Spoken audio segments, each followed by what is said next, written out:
Acá hay una pregunta muy sencilla, pero muy oportuna, de Roberto Gómez Bolaños.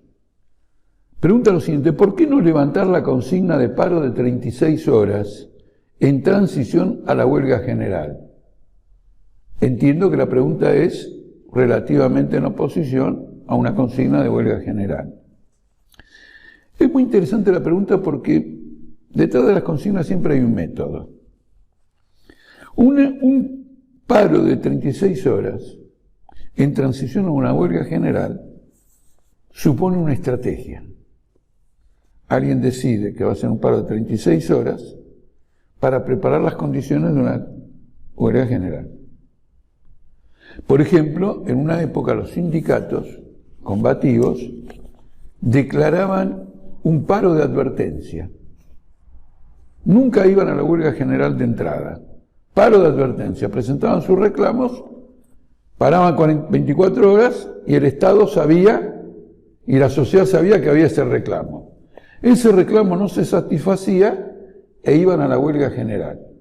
Como ustedes ven, supone un paro general en transición, un paro de 36 horas en transición a una huelga general, un paro de advertencia en transición a una huelga general, supone una estrategia, supone un sujeto, en este caso el sindicato, que organiza un plan. Primero 36 horas, después huelga general.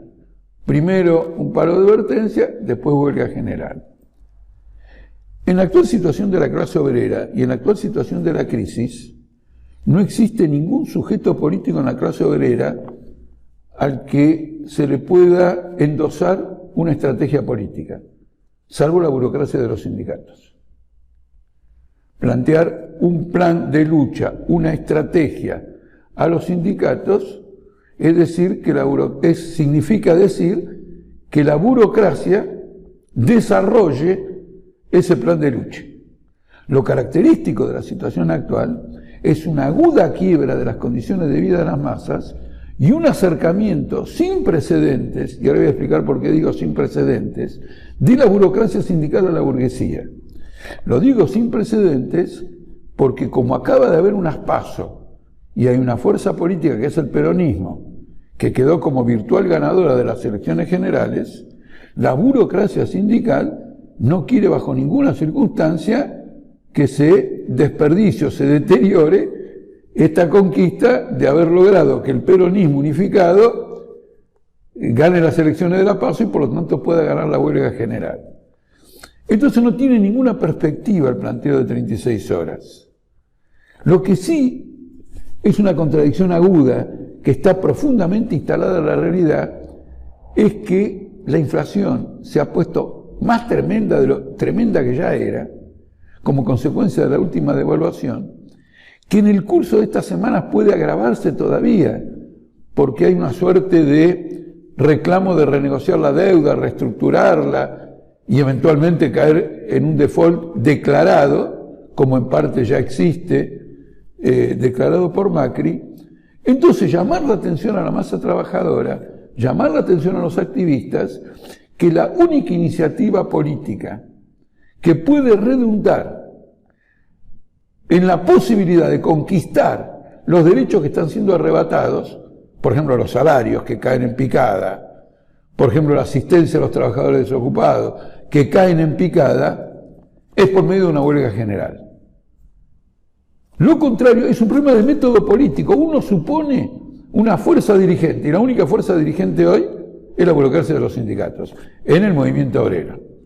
Hay activistas, hay sindicatos combativos, etcétera, pero todavía no tienen la masa crítica como para desempeñar esa función.